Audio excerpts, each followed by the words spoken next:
Appreciate it, man. BlxckMonopoly, do we follow our greenhouse? I thought I did. If not, I'll Yeah, definitely I mean, change. I don't know. You thought you usually know what you're doing, my brother. Yeah, well, it's done now. Oh, okay. What's up, though? What's going on? Same old different day. What you been up to? Man, just working in buildings, striving to get like you on the business side. That's all. Is that right? What you got going on? Well, I teach digital real estate, so I show people how to make money online and scale their businesses digitally. And then Oh, we have okay. a co-founder Hereafter Farms, so we have over 16 acres of land that we're building our community with. Just about 200, we're closed on 247 acres in Georgia. So we have our own tiny home community there. Well, it's just not a tiny home community, but a lot of the tiny homes that were there, we went ahead and acquired those as well. So here at the farms, we're building basically our own community, having our own schools, looking to have our own birthing center, uh, and our own tech lab as well. And we have our own trucking company, black-owned trucking company that we collaborated with as well. So, uh, what's the time frame on the community being built on the land? It's just on the development side. So the land that we got in Sandersville, the guy that's working with us, he already is pretty much in, the mayor and everything. So development on that is going to be actually just as fast as the developers can actually start to build. And we was first in northern Georgia where we had to get approved and all that type of stuff. So they literally created ordinances to stop what we was doing, like having all kind of crazy stuff that wasn't even for the city. When first there was no zoning law, but they literally created the zoning laws just to stop what we're doing. Right where we just bought, they already have homes built, so it's just now about developing it at this point. So we just closed on it, and then the landowners that we have, whenever they ready to, start building any land, we can. But the tiny homes, we bought those, and those are already there for people to live in too. So the farmers that we have is going to be living on that land in the tiny homes because they're going to be the ones that's farming on the land. And then we got a couple of our staff members who's going to be staying on the land as well in the homes that's already there. So this is a Nation of Islam project. Well, it's not necessarily nation, but I'm Nation of Islam, so I anything I know do, you Nation. I'm saying, is it your project? Is it the Nation?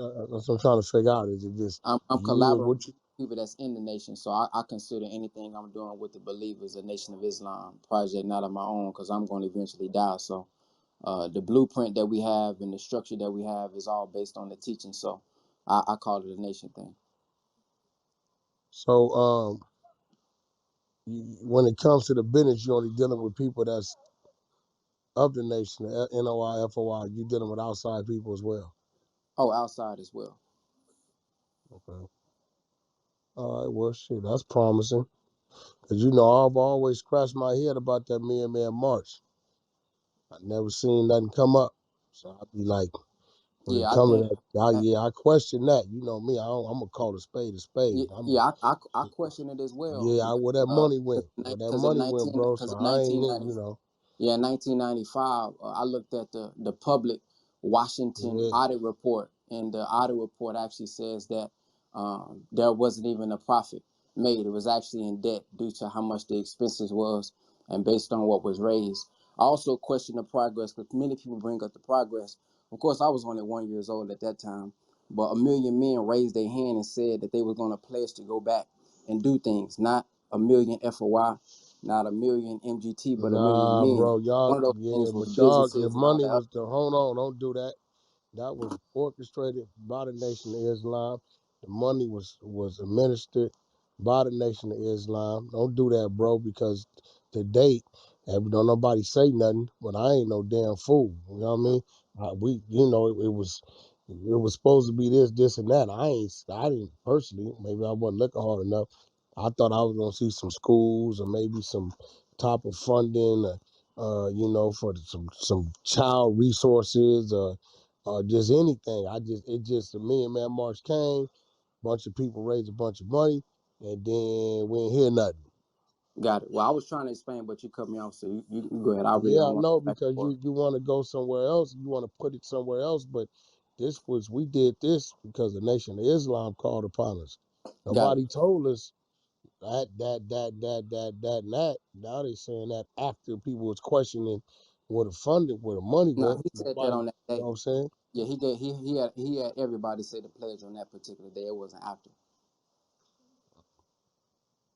Yeah, It's on all right. Well, video. I wish you the best of luck. You know what I'm saying? You know, when it comes to me, business is business. I don't see nothing but the business and the stipulations of the business and the you know, what it got to be. I don't really um, Already, include. I mean, I'm young. This is a conversation you Yeah, I may don't want to have include one of the things that ain't elders. got So nothing to do I with wasn't business. there. I can only give my perspective, and my Okay. perspective is there was 1 million black men there, and there's not even 1 million, probably even 200,000 in the nation. So to change the condition of black people, going to be more than just the Nation of Islam or Christian Church or Black Panther, any of these Yeah, I know, but we organizations. talking about It's they going to take movement. all See, of you us. So if dancing on me. all the We black just men talking go about back and that do nothing, movement.